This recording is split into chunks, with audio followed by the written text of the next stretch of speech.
Coming up on another solo show adventure. You're not looking outside. You are inside. It's like you stepped on that cruise ship. You are inside a Starcruiser, and every window, every portal is looking outside, and they all are looking at the same thing. This and a whole lot more right now on the Solo Show. Brought to you as always by Victor Naraki Realtor, serving Disney in the greater Orlando area with celebratingflorida.com and disneyatyourdoorstep.com.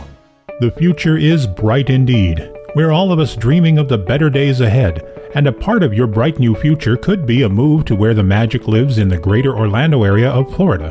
One of the biggest decisions you'll make when considering a move is selecting a realtor who can successfully match you with the right home in the right location at the right price. Victor Naraki is the realtor who can help you make the move you've always wanted to. Whether you're a first-time homeowner or looking to move near Disney World, Victor is in your corner. If you are looking for an experienced real estate agent covering all of Central Florida, please visit disneyatyourdoorstep.com today and find out just why you should work with Victor. I encourage you to create a free, no-obligation account on his website. By doing so, you'll unlock the website's full potential and be able to enter specific criteria, save listings, and browse new properties sent to your email. Visit disneyatyourdoorstep.com today or visit his Facebook page, Victor Naraki Realtor. And don't forget to tell him the Solo Show sent you. Not too long ago, in a place not so far away. Broadcasting from the brig of the Imperial Star Destroyer Avenger, this is what happens when Stan tries to say the name Palpatine. Here in Winnipeg, Manitoba, the center of North America, on this little planet we call Earth, this is the Solo Show. On this adventure, Stan pulls out the guest host's chair for Sam Marracini from Womp Radio and Sam's Disney Diaries on YouTube. Sam was fortunate enough to attend the media event for the Galactic Starcruiser, and now we're lucky enough to have him share his adventure with all of us. This is the Solo Show you want to stick around for. So now, please welcome your host, the man who supplied the Jedi Academy cafeteria with Womp Rat fritters. Here's Stan Solo. Anyone want to join me in a jailbreak? Hello and welcome to another edition of the Solo Show. I am Stan Solo as always, and joining me today is my friend from Womp Rat Radio, the Sam's Disney Diary guy himself, Sam. Sam's Disney, youtube.com/Sam's Disney Diary, all the latest stuff. Holy cow, Stan, my head is blown being huge Star Wars fans. The two of us, wow. Yeah. So we're going to talk about the new Star Wars hotel. I can't pronounce what's the name of it? The Star Wars Galactic Starcruiser. Yeah, but what's the name of the ship? The Halcyon? Halcyon. Halcyon. The Halcyon is the ship. Right. Because Sam got to go on a media tour of it.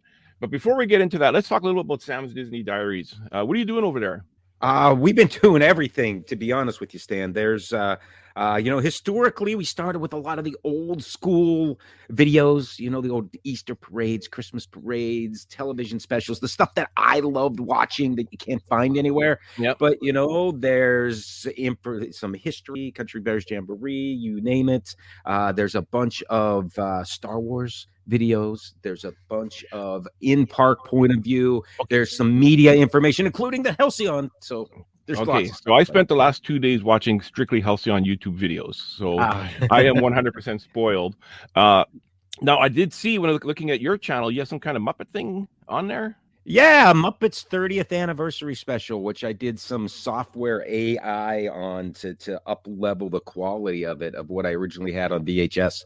And it's pretty cool, man. The Muppets celebrating 30 years. Thing I watch. Next YouTube. So that, I got to tell you, my two best Muppet things, Stan, and both of these are from the timeline when Jim Henson was still alive, before the split of the Henson Company. Mm-hmm. So you get Sesame Street Muppets and Fraggles and Muppet Babies, and you get them all sorted together. And there's also a Jim Henson cameo in both this one and the Muppets Family Christmas, which I think is the best Christmas special. Yeah, that's one right at the end. He's washing the dishes. That one. He's washing the dishes with the dog going. Yeah. That's the cameo. There's a cameo in this one too, but I'll let you. Okay, I'm going to watch that. That's what I'm watching today. So Sam was invited to the media event for the Star Wars Galactic Starcruiser. Yes, I was invited to I did not spend the night. We got an abbreviated tour of the experience, and I'm very careful when I say that experience. Out of order, and we can get to some of those details in a second, but either way, I was on it. I experienced some of it. I'm in a lot of those YouTube videos that you saw, and I'm still editing mine because quite honestly, Tim Trackers and there's Sam beside Lou. I know all these people. Yeah, that's right. One of the interesting things, Stan, is after that, we were invited back to do some interviews with some of the creative people behind this, including and one of those interviews that I did was cool as can be with the Star Wars Story Group with Matt Martin. And, one of the questions I had from Matt was, how do you start this? Where's the story start? I also talked to some of the Imagineers that I had previously spoken to back when Galaxy's Edge opened, and the connectivity through this. And Stan, if you peel back the onion for a second and look at this from a bigger view, the Halcyon and Star Wars Galaxy's Edge are connected. They were designed together. The backstories interconnect, and the entire thing is designed to be an experience from the Starcruiser into Galaxy's Edge with connectivity that goes between them all day long. So this is a very specific point in time, and you and I have talked about this before in Womp Radio. This point in time is between episode 8 and 9, which is The Last Jedi and The Rise of Skywalker. When the resistance is, all but gone. They're on their last legs. They just lost the Battle of Crates. They escaped out the back, if you remember that. Princess Leia had a couple, and they are desperately trying to build their supplies and get established again. And at the same time, Kylo Ren is trying to just stomp them out because he's now the supreme leader, and he's trying to get rid of the resistance everywhere. And that's where we sit, point in time. Yeah. Okay.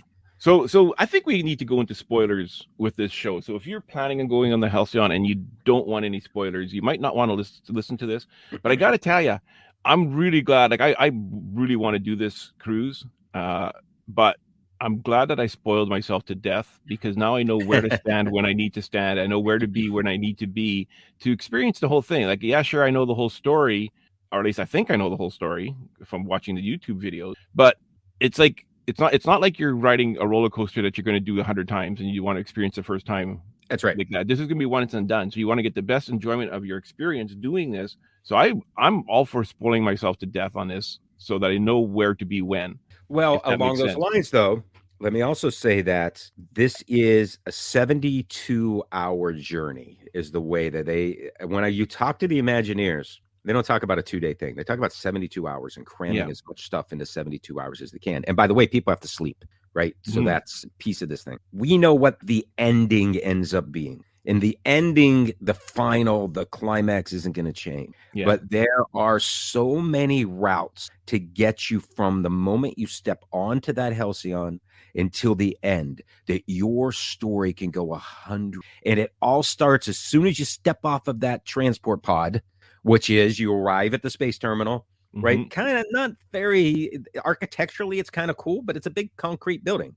Yeah, and it looks like a prison almost. It almost does, Stan. You're absolutely right. And to me, I thought it would look more like, when you go to Port Canaveral and you get on one of the Disney boats, there'd be some, fanciness to it, but there wasn't. Yeah. You go down this big hallway that looks like a jail. You come around the corner, and it looks like what I think is going to be a pre-show, or there's going to be a video playing when people actually. Because let me say again, what I was with was a 4-hour compressed version of select pieces of the 72. Yeah, and they were all yours wasn't in order at all. Even you were kind of mixed up. Not in order. Yeah, did they say to you this is what's going to happen on day 2? They absolutely did. So what they did is we all had different colored wristbands is the way they did it, and they pulled us different ways and said, okay, in this particular scene, as a passenger, you've decided that you're going to support the First Order, and the First Order is trying to do X, Y, and Z, and they're going to ask you for your help. So what's going to happen here in a second is the lieutenant's going to come around the corner with a couple of stormtroopers, and he's going to say to you, "He's my First Order informants," and you say yes. It's really secretive, right? And you're going to say, yes, we are. And then he's going to take you to a certain place and you're going to have this adventure. So that's sort of how they set it up, which was a cool setup. But in that particular example, it was almost like we went into an escape room and we had to escape out of it and get the sabotage that ship so that it wouldn't be able to jump into hyperspace, which was okay. interesting. Okay, That's I what see. the First Order was doing. I hadn't. That's a good spoiler. I haven't seen that one yet. So that's if you're on the side of the Resistance, then, or sorry, of the First Order, you would do that adventure kind of. You want to sabotage. You go that way. Yeah. Or Stan, this is where it gets so interesting, and there's so many things to talk about. My head's blown up. You could, in fact, be posing as helping the First Order, but actually be a Resistance informant. So like a double agent. Yes. And you could be double and triple and cross. All this stuff's going on, so everybody gets to make up their own story. Yeah. But let me start with you. You get in you go up the elevator, or it's the pod, which, by the way, looks nothing like the concept art we saw. I was a little disappointed with that. Okay. If you remember the concept art, there was a huge viewport up above you, and you were watching, and that's not what it was. There were these tiny little slices of windows where you could tell you were lifting up from Earth, and then boom, you blasted into hyperspace, and you slowed down, and then these little robots that look like little tugs kind of snapped onto the side of you, and they put you in and docked you. So that was kind of interesting. But what's cool is when you go onto the bridge, you could see them doing that on other ships too. So you could view it happening. Absolutely. You see the other people coming up from the other places, right? Because you're all boarding at the same time. So and that's one of the things, right? You're not looking outside. You are inside. It's like you stepped on that cruise ship. You are inside a Starcruiser, and every window, every portal is looking outside, and they all are looking at the same thing, right? As you start to travel, and this thing travels, and you end up orbiting Batuu is one of the things you do. In fact, you're part of a blockade around, but we'll get to that in a second. Okay. I want to talk about you walking into this and immediately seeing all of these Star Wars characters that you might not, that's from Star Wars. That's Erodian. That's Greedo's race. We know that. What's that person? And all of these people are kind of interacting, and you get to meet them. You get to talk to them. And, one is, oh, yeah, I play in the band. I got this thing. My name's whatever. I'm from this planet. There's the cruise director that you'll meet, the SK620. Is the droid that's going to be around there. Gala is the performer or the superstar. The singer, yeah, she's the star of the show. Yeah, she's like Gaga, Lady Gaga. Oh, okay, there we go. Okay. That's the connection, and there's a lot there. So somebody was clearly a fan. And there's a whole list of all of these different characters, and you can get some history on them. So some of them, the one I connected with was Sammy, because I'm Sam, right? So I'm like, hey, Sammy, what's up, man? How you doing? Is Sammy is that the lightsaber training guy? No. Sammy is a mechanic. Okay. He's supposed to be down, and this is what he tells you, right? So as soon as I go in there, so what's up, man? How you doing? And you could tell he's nervous. He's looking around. Yeah, apparently it's his first day. It is. Well, I didn't get that it's his first day. What I got was he is absolutely infatuated with Gala, and he wants to meet her. And he's like, so when you start talking, he's like, is she on deck? And I'm like, yeah, she's right over there. And then when she walks over, he starts. Okay. Ask if any case. Here's a tip. Anybody going on, if you see Sammy, ask him how long he's been on the ship for. Because for what I understand, is his character. This is his first day. Yeah, and it could very well be bright-eyed, eyes wide open, taking it all in. Absolutely nervous. Where's the captain? Nervous. Captain sees me. If the captain sees me, she's going to kick me down to the engine room. I really don't want to be there. I know that's why I'm on here, but I'm really on here to see Gala. I want to get front row for her concert, blah, blah, blah. It's interesting to see all that. But one of the things that they will say is, where are you from? Hey, welcome to the ship. Where are you from? Okay. And this is where you need to have your backstory. Yeah. So and I'm giving a tip for people that are going. This is an awesome tip. I was talking to Sam about this. You need to establish your and you also need to figure out that timeline. Right, because we are now about 30-some years since the Battle of Yavin, or the original Star Wars, right? So when we blew up the Death Star in A New Hope, we're about 30 years after that. We're after all of those events. A lot of things have happened. You guys see some of those timelines. So when the first person says, hey, where are you from? I went, well, Pennsylvania. And they go, where's that? What are you talking about? I never heard of it. Is that on the Outer Rim? Is it someone else? And immediately my mind went, oh my God, I'm not in character. I'm not where I need to be. Which, by the way, I encourage you to dress up. They encourage you to get there. Yeah. Okay. So do you think just now, I know this was the media event and there was hardly anybody dressing up. Can you picture people getting dressed up for this? Absolutely. They are encouraging it, and they got a store full of things you can wear, brother. Yeah. Because I'm thinking I'm going to be in costume. I don't really go in costume for stuff. But you got to make it your backstory. Yeah, I'm going to make a backstory for myself. Tie it into your I've got a backstory. feeling I'm going to be from Hoth. You know what? You're from Canada. You are from Hoth. Yeah. Well, so here's where we went, dude. I gave this some thought. I sat down. I looked at the timeline. I went with my age. And okay, if you subtract 30, that takes you about here. And then I'd be about this old, blah, blah, blah. So the next time they said, where are you from?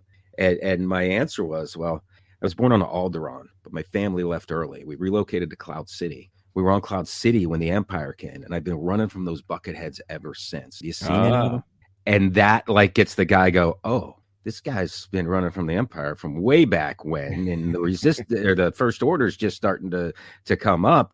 If I see any, I'm going to let you know, and they'll remember that later. That's a good backstory to have. Because right away, you're not a fan of the First Order. Well, if that's what you want your backstory to be. Yeah. Right. Yeah. I've been running from the Empire and those guys were so happy, but now they're coming back. What's going on? I'm just trying to raise my family, that kind of. Yeah. And by the way, Bespin is one of the places this ship visits, but a whole nother. So that's a good backstory, right, Stan? Yeah. You got yours? For sure. So were you born at the Rebel base, or what's your story? Was your dad one of the fighters? I'm just going to be like a small town boy in Hoth. That's a backstory. Are there small towns on Hoth? That becomes my question. Because I don't think there's any big cities on Hoth. I don't think there's that either. Yeah, I started going down the path of what if Alderaan had slum? People were trying to get right because Alderaan, they always say, is this beautiful planet, blah blah blah, and they set it up to be destroyed. But maybe not everything on it was beautiful, and that's what we had to get away from. But anyway. That gets you started, gets you down your path.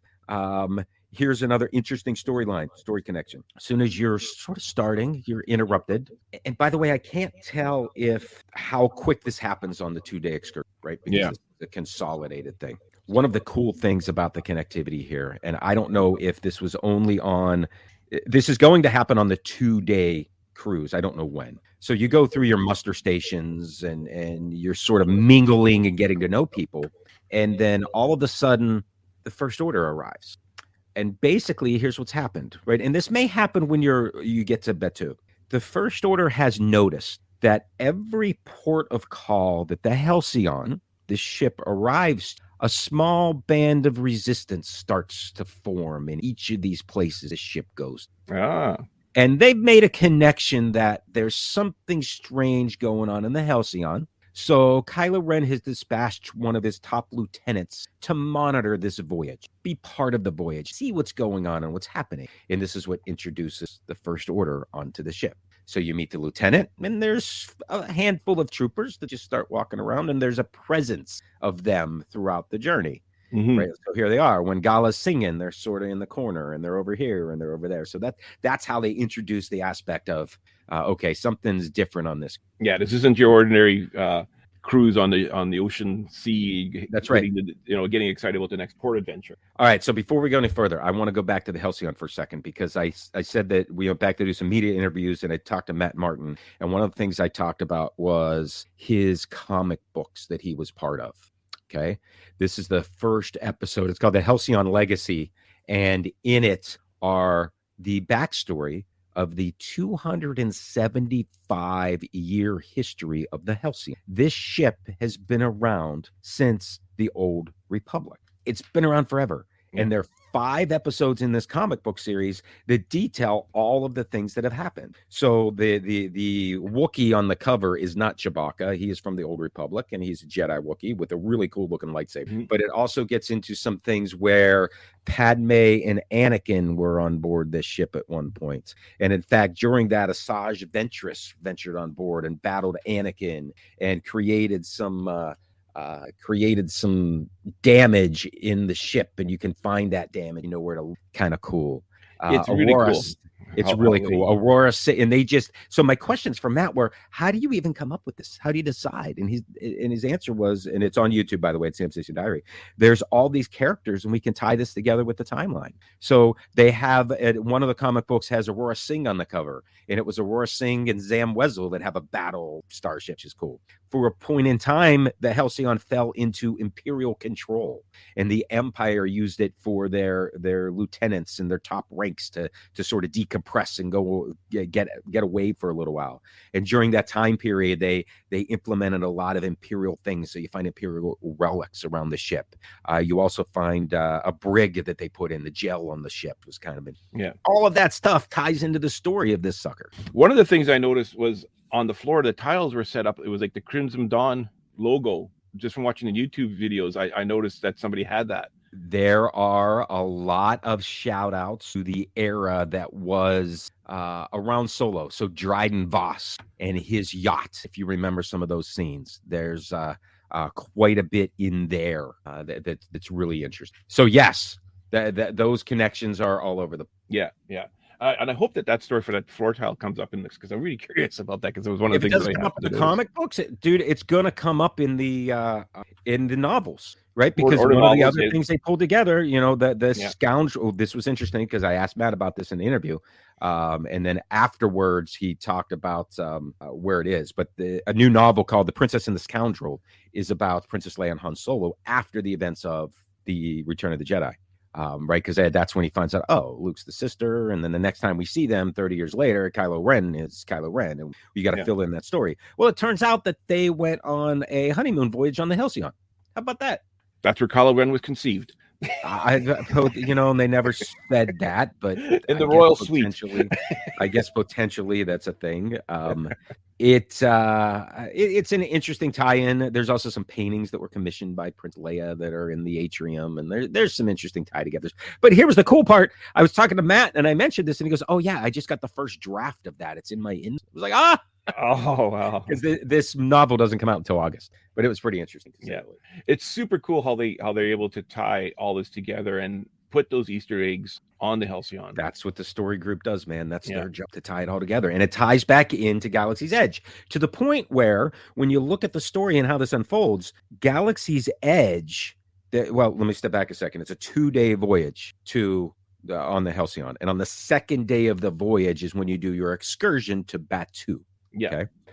So those people will be flying down, getting on another transport shuttle to arrive at Batuu, which, by the way, they are going to arrive right next to Kylo Ren's ship.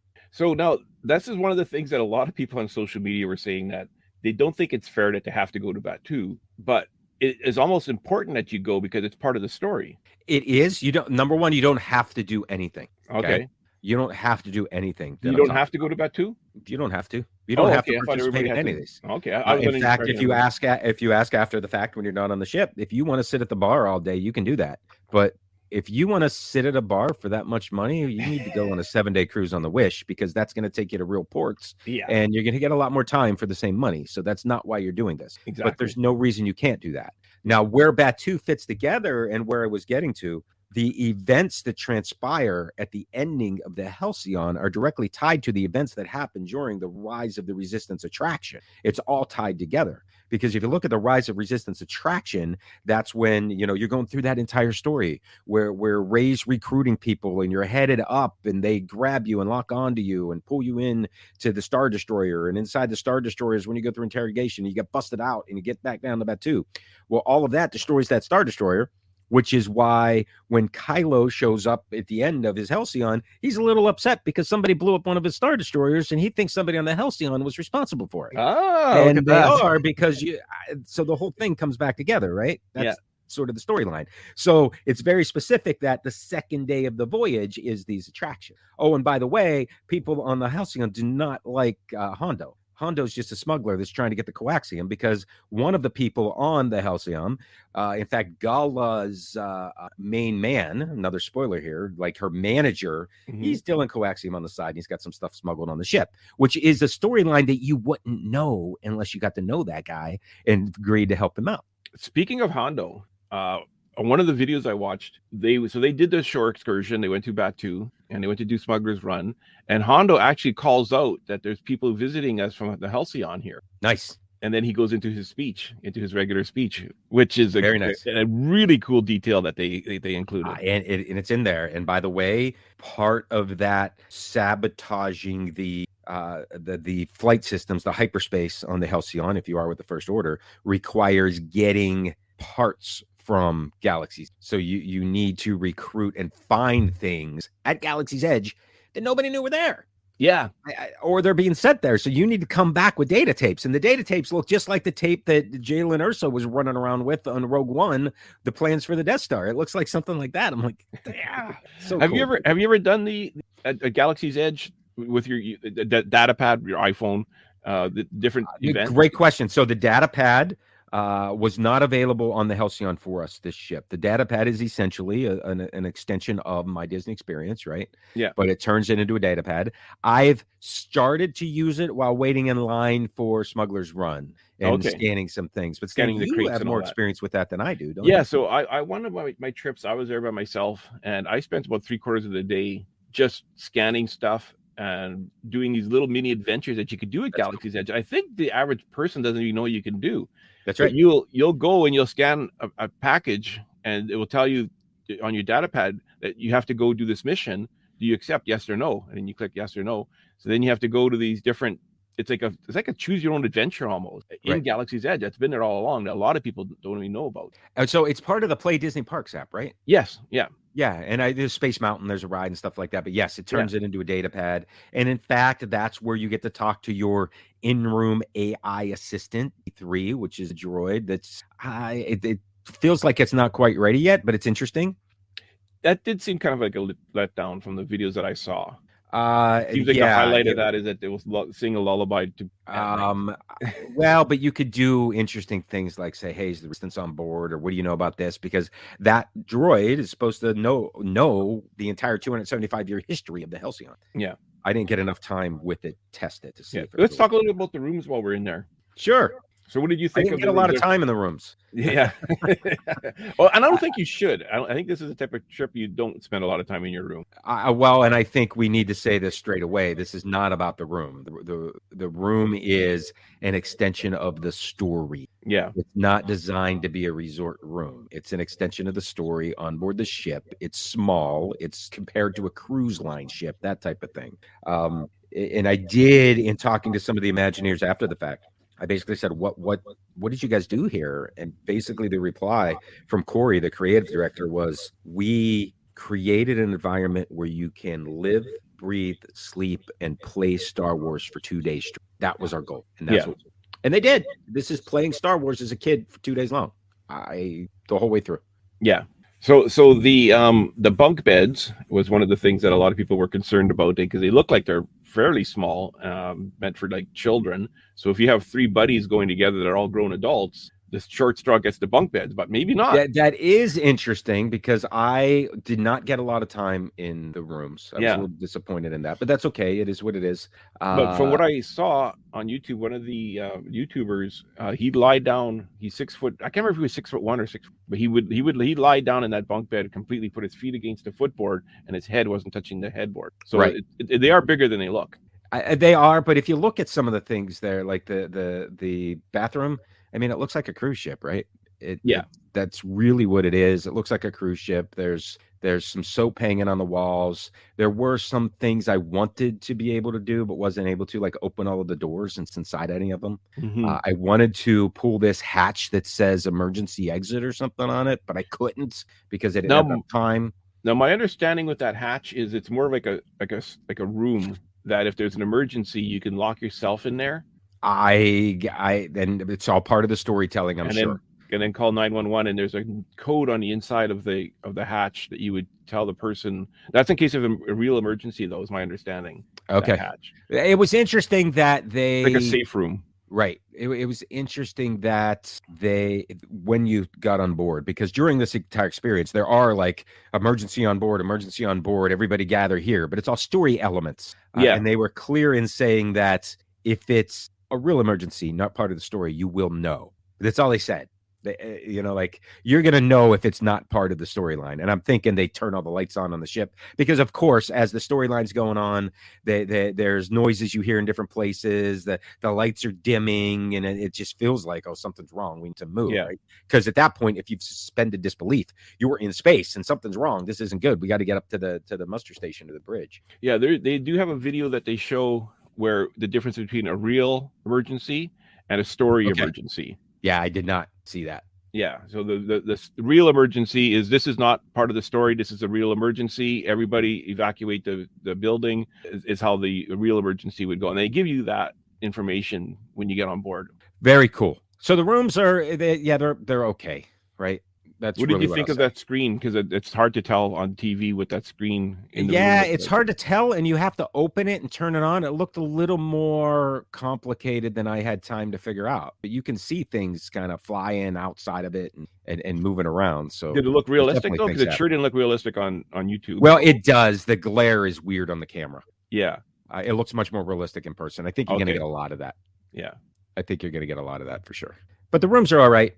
Let's move on. Okay. That was my thought too. I did want more time in the rooms, completely honest with you, but just didn't have the opportunity. Yeah, for sure. Let's talk a little bit about the. Do you want to do some more story, or do you want to talk food? Well, you tell me, because the food was pretty good. I think a lot of people are concerned about the food on here because they don't want to eat blue shrimp. Well, and the blue shrimp were not part of what we had, and I was disappointed with that because I wanted to get some of the blue shrimp, but I did not have that opportunity. And I'll also say that during the process of eating, we were interrupted, and I did not have a lot of time to really dig into some of this stuff. So I didn't get to finish my meal, and I think that was something that everybody sort of talked about. And a lot of people talked about that too, just on the regular doing the cruise. They say get the early dining plan. There's a tip for you. If you're going to be doing this, get the early dining plan, because a lot of people they're on the second dining. Their dinner was interrupted. They didn't get a chance to have their dessert because the final show was starting, and they wanted everybody to watch the final show. And they're like, I haven't eaten my dessert yet. And they're like, well, never mind.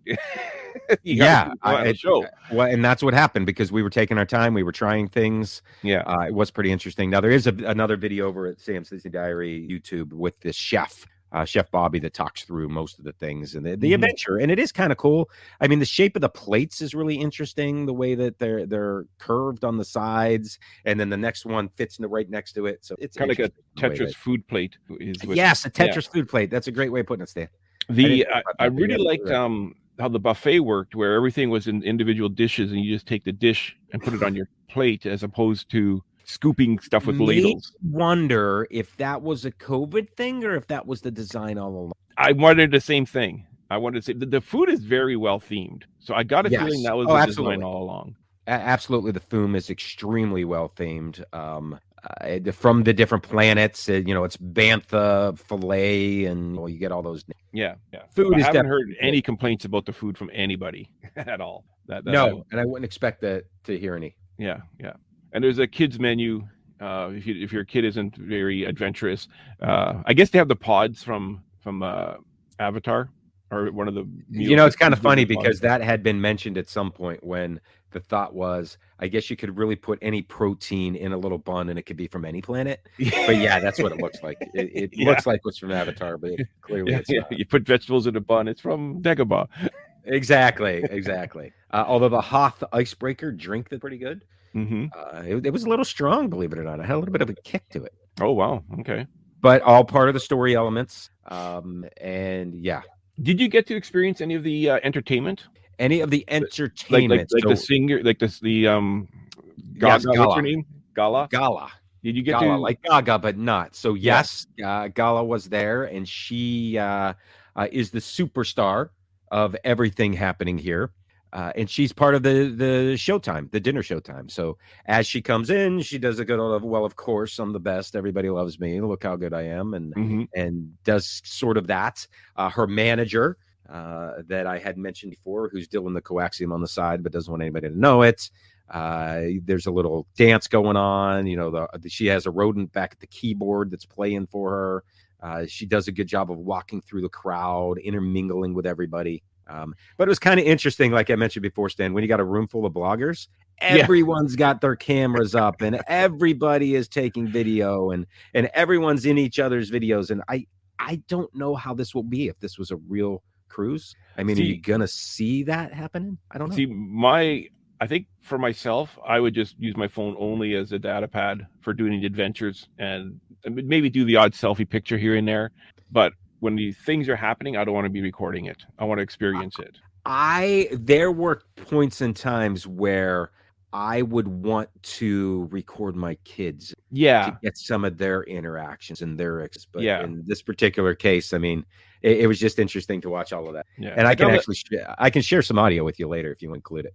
I'm the type that if I go see the fireworks, I want to experience the fireworks. I don't want to be recording the fireworks, because there are YouTube videos with much better recordings of a fireworks than I'll ever do. Yeah, I understand that. Yeah. And yeah, I completely understand it. But this was okay. When am I ever going to be back on this ship? I need to get what I can. So that's exactly what we did. And this whole thing, it goes on for probably 3 or 4 songs, which in retrospect now I should have been eating and not recording. There's a tip for you. Yeah.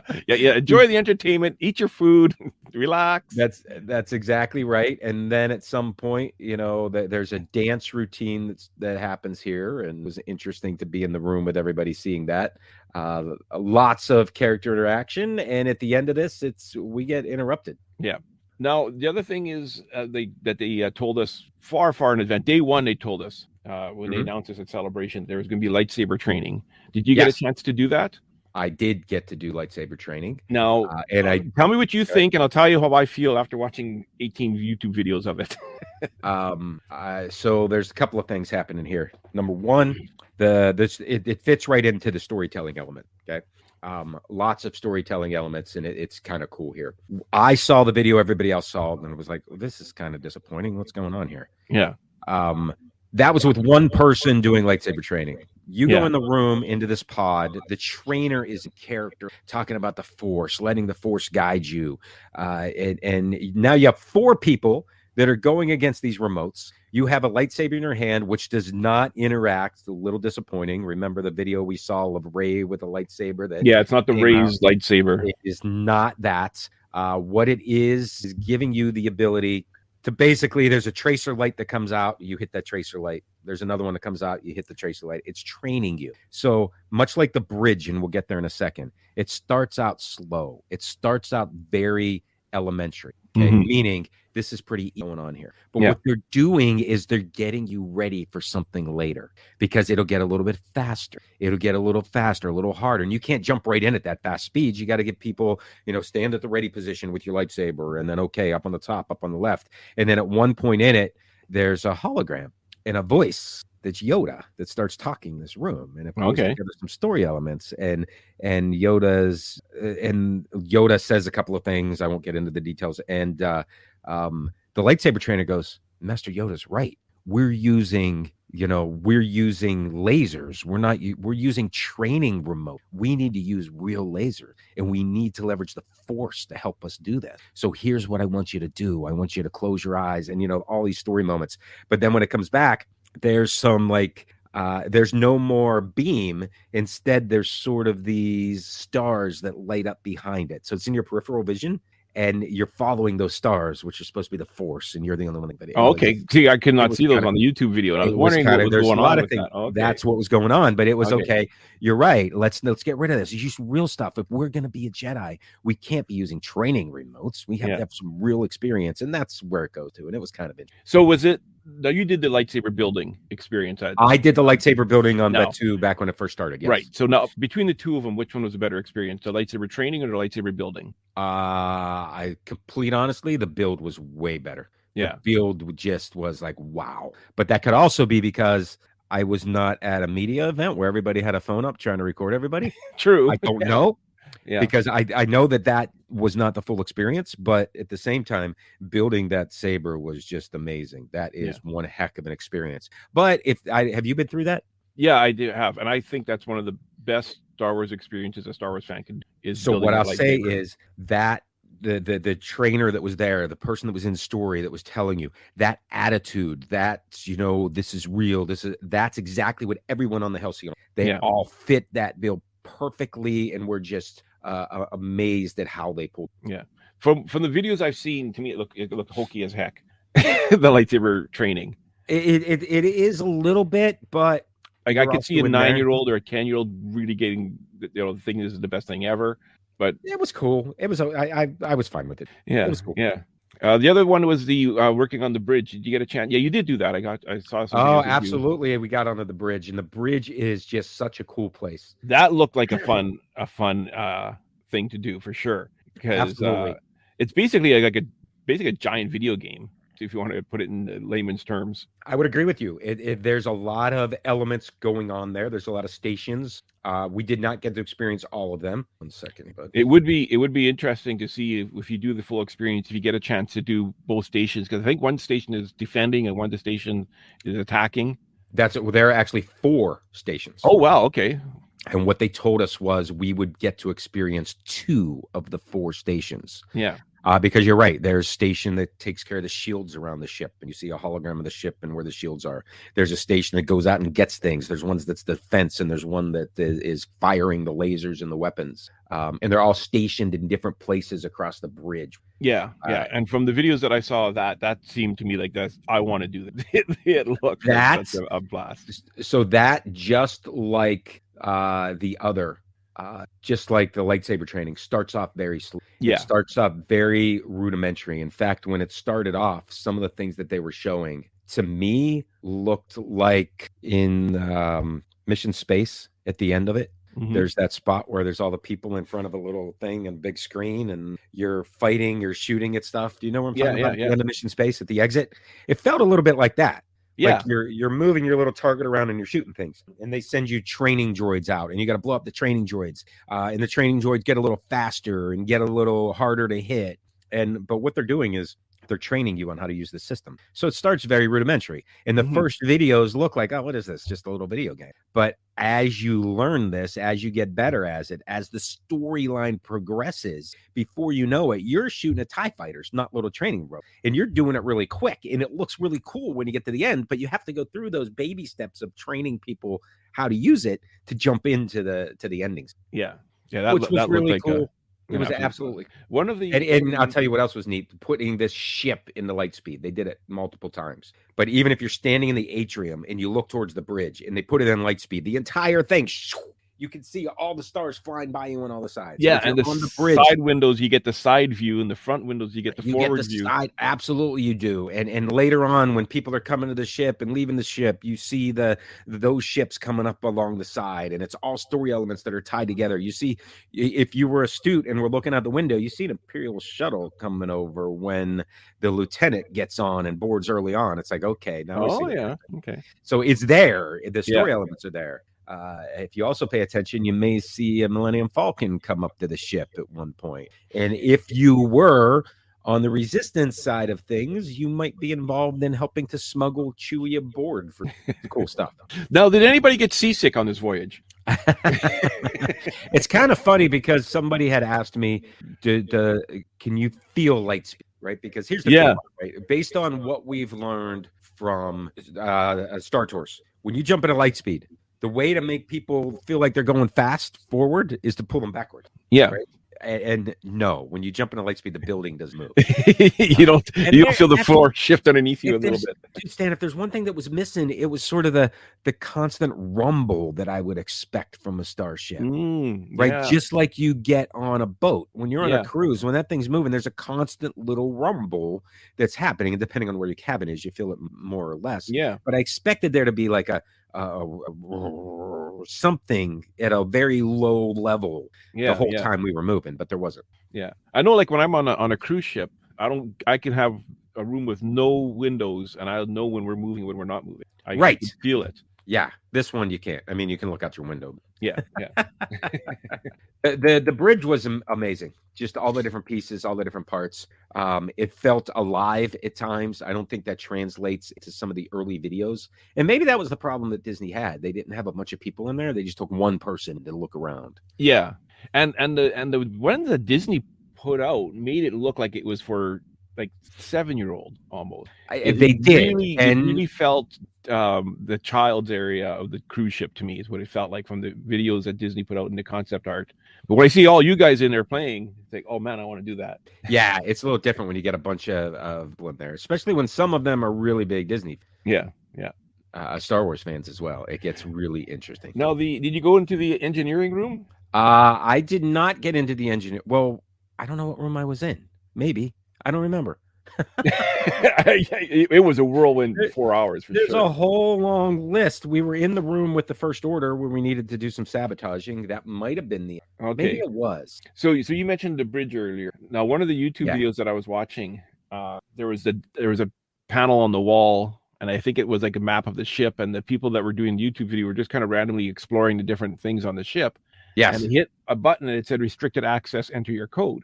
Yes. Well, they didn't have the code, so they were like, well, let's just go for dinner. So they went and ate dinner, and while they were having dinner, they got a message on their phone or their data pad saying, I see you're already looking for restricted area stuff. Right. And you go, sorry, or yes, or whatever. It's multiple. And they would you like to have the code? And you go, yes. And then it tells you to go to the engineering room and you'll see the carbon freezing chamber, and that's where you'll get the code. So they did that, and they got the code, and they were able to access that restricted area stuff. I never did find out what happened after that. But that type of stuff is what you're all doing over the ship after mission after mission the entire time. It feels like all over the ship. You can break people out of the brig with codes that you find in secret places. Well, that's what happened when they entered that code. That's what it was. They entered that code, and the trap door opened up, and it was to the bridge. Yes. So they were able to break people that's out. Exactly it. So now you got this code. So if one of your friends get captured, you can get them out. Yeah, exactly. If one of your friends get captured, or if one of your friends maybe Chewbacca, or if you're in working for the First Order, which is one that I had here someplace. If you're working for the First Order and the stormtroopers get locked in the brig, in fact, this you could coerce them into a certain location, tell them that who they're looking for is back in there. And then once they go in, you just can close them in, and then they're stuck at that point. So now you got two stormtroopers that are locked in a spot here, and it becomes a matter of, okay, the lieutenant comes down and he's like, "How do I get these guys out of here? You guys got to do this." And it was the lieutenant was not happy. Trapped him in the. We locked the stormtroopers. We trapped them in the door, and then we found a panel for a data pad that gave us some codes and allowed us. Yeah. It did but feel it was definitely interesting. It did feel like there was a lot of times where nobody knew what to do. Like you were kind of trying to figure it out, and even when you were doing it, you were kind of confused doing it. And I don't know what of that was because we were on a condensed out of order trip, or what of that was because of the gameplay. I think it was more the latter. I think they didn't. They don't have a way to explain it to you properly before they tried. They tried. Yeah. Sure. Yeah. So the brig's there. It's basically a little gel, and there's some codes on the side where you can break people out of it. The holding cell. And all that. There's also a little port for a droid. I'd love to see a droid. Yeah, that would be really cool if you ask me. But I don't know.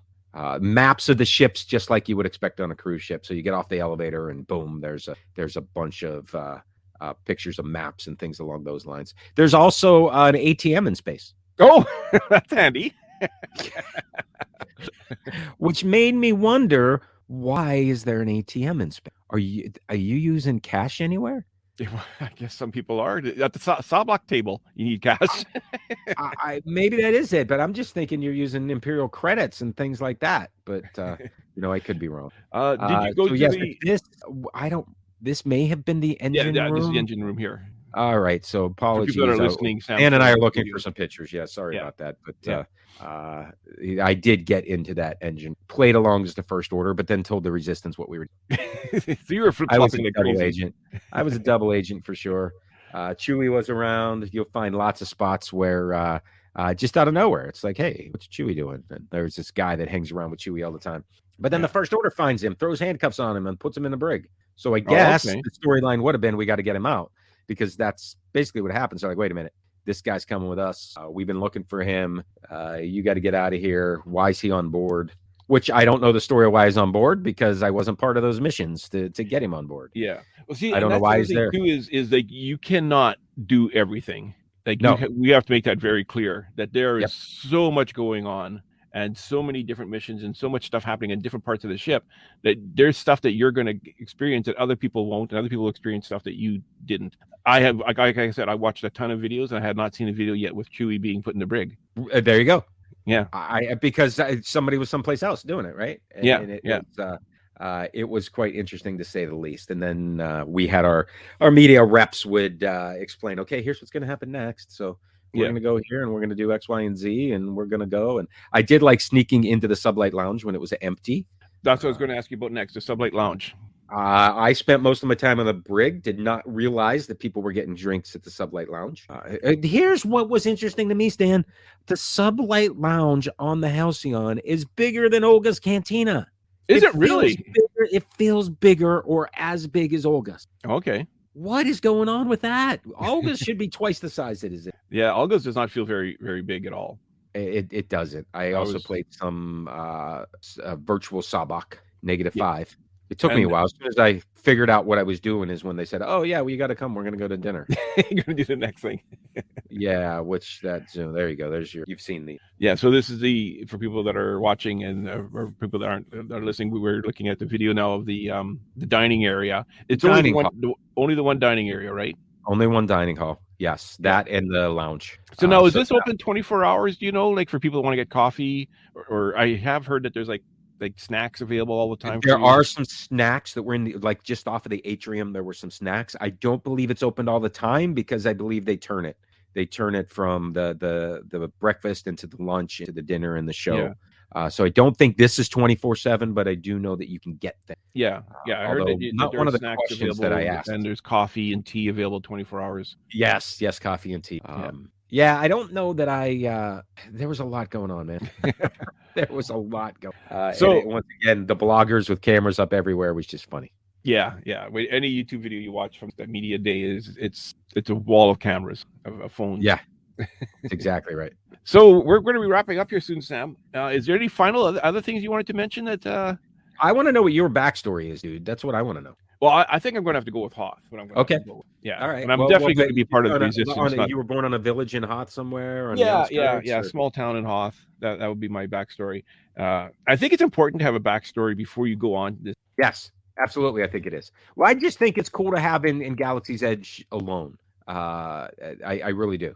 I think if you're just in Galaxy's Edge, having a backstory is cool to have because even anybody there, you ask them where they're from and they're going to tell you. Yeah. Where they're from. Well, yeah, that was just it. Like when they sell one of the things I did that day, the Imperial credit, the $100 gift card that they sell at Galaxy's Edge. Yes, I know exactly what you mean. So I said to the guy, I kind of came up to him and I was kind of trying to stay in character. I said, "Hey, I understand that this is a place where I can get some credits, some Imperial credits, and like 100 credits." Yeah. And the guy the cast member caught on right away that I was playing along. And so he kind of looked around, he looked away, he looked forward, backward, he slowly opened up a drawer. Yeah. He goes, "Is this what you're referring to?" It's the best, man. And he says, "Don't let anyone else know." He says, "I have a few left." Yeah. It was so much fun to play Star Wars just at Galaxy's Edge. I can imagine it'd be like being on the and that's what you're doing. You're playing Star Wars for 2 days. You are immersing yourself into this experience. Look, it's not cheap. It's not for everyone. Let's be completely honest. It's an investment, but it is the ultimate Star Wars experience. 2 days in character, playing along, being part of the First Order, double crossing them for the Resistance, just playing Resistance the whole time. Learn the characters early on, get to friend them and ask them, "Hey, so what's going on from a Resistance?" And you'll find lots of Resistance aboard the ship. That's for sure. Yeah, for sure. Are you going to do this? It's a great question. You know what, Stan? Here's the thing. I absolutely would love it. I don't know that anyone else in my immediate family would be interested. Well, that's the same thing. That's the same thing with myself. So it might be me and you someday, Stan, because here's the thing. When you look at the price and look at what it is, it's an outstanding experience. I don't think it's for everybody. I think Disney knows that. I think that's why it's so limited availability and there's not a lot of rooms on this. Remember early on when we heard they're building a Star Wars hotel, everybody went, "Oh my gosh, it's only got that many rooms." It was a really small number. Lots more, but that's why. I also think the people that have been there said that it feels very, very crowded when everybody's in the that there's no place to move and all. You can't have more rooms. If you had more rooms, you have to make that room bigger. Well, but I don't think that the whole plan here is to make it feel which is also maybe backfiring on Disney a little bit, because when you make something exclusive that's out of reach for some, the people that it's out of reach from have nothing nice to say about that. Yeah, I mean, let's be honest, right? Yeah. But this is also Disney going into this story living, which I can't believe they use the same name for this retirement. It's just right? The story living elements, when I spoke to Ann Morrow Johnson a long time ago about what this is not a Disney resort hotel. There are no bus stops to go to Epcot or go to other places. There's a bus stop, but that's just for Mears to drop people off the day that they disembark, or for the Ubers to come in. Because just like a cruise terminal, you're going to have all these people showing up at one time to board, to put you give your baggage to the guys to put it on other cargo transport that gets it up to your room. All that happens. No, I have heard that when you book the actual vacation, you pick what time you're going to arrive. Just like you would on a cruise ship. So just like a cruise ship. Yeah. I mean, the boat's going to leave at 10 a.m. Everybody's got to be on. Well, no, the boat leaves at 2 or whatever, right? Yeah. So everybody, you start getting on board at 8 to 9, 9 to 10, 10 to 11. Everybody gets on. You have to pick your time that you're going to arrive. But I would say the earlier you arrive, the more interaction you're going to get with those characters, because they're all hanging out in the atrium. Plus, the earlier you arrive, the quicker you can get to the buffet. So that's what I would normally say, but in this case, it's you arrive and you're talking to, you're going to see a rodent, just go start talking. Yeah, they speak English, by the way, which was an interesting thing, and their snouts move accordingly, and it was just weird to watch. But you'll find out she's with the band, right? And it's been a lot of pressure, and it's been tough, and they do it all the time. But the other interesting thing here too, I don't think we touched on it. The Halcyon, the ship itself, is 275 years old, right? It was recently refurbished to its original glory. So that's why we're looking so pristine. We look so clean. We look so good. It is also recreating its original maiden voyage, which included a departure at Batuu, which is why it's going to Batuu. But we also know the undercurrent here is that the Halcyon is supplying the rebels or the resistance that's on Batuu. So that's kind of that's the undercurrent tone here. Yeah. And as I mentioned before, you get stuck in the blockade. So when the lieutenant comes on board, you're stuck. You're not going anywhere. Maintain your orbit. Don't leave. And it's, but I have all these passengers. What am I supposed to do? And we'll be up. And that's when the whole ending climax. The other thing we didn't mention at all is the merchandise that you can purchase. Merch. Yes. Yeah, you can go to Sam's Disney Diaries, and he has a whole video of the merchandise that you can get. Exclusive merchandise, including the D2 or D3, the droid, the astromech droid. Which it was interesting because you can accessorize it at the Droid Depot, but you cannot build it at the Droid Depot. It can only be purchased on board the Halcyon as a fully equipped unit, which is cool. Yeah. There is also a training lightsaber that you can only purchase on the Halcyon, the hilt of that. Yeah. They also have the shields, the lightsaber. Yeah, I saw that. They had the shields as well. They're part of the training. So it's kind of interesting the way they did this, right? Because if you're standing in the front row, you don't hit all of them. And sometimes a blast goes behind you. And it can hit the person waiting behind you. So you give them the shield, which basically, Stan, lets the people standing waiting, gives them something to do while they're waiting. Yeah, because now they're paying attention. Because if you miss one with the saber and they hit it with the sword shakes like. Wow, I didn't know that. It turns white. It shakes like, wow, that's kind of cool. So that's really cool. So it gives the people behind something to look forward. Yeah. Another one I got that I don't think you heard anywhere else because nobody asked the question. If you have Memory Maker, there will be digital image capture station board the Halcyon. I had not heard that. Of those images will be part of your packet if you have Memory Maker. I did not hear that. Okay, that's cool. Kind of cool. So they expect, although they did not do it here, but the expectation is like a cruise ship. When you're having dinner, the photographer comes through and takes everybody's pictures. And if you have Memory Maker, all of those photos would be included and downloaded on your My Disney Experience app. They also have the 20-minute photo sessions that you could book on the Halcyon. Well, they call it the Chandelier Cruise Lines of something. It's the photographers for the ship is what they are. Yeah. And you can get a 20-minute session where they happen to know the itinerary and what's happening, and they can take you to an area of the ship where nothing is happening, and you can have a photo session in that area. Oh, super cool. Which may or may not interfere with activities. Yeah, that's just it, because you only got a limited amount of time. So limited amount of time. Yeah. Right. Yeah. Right. Because I saw videos that I had no idea was happening.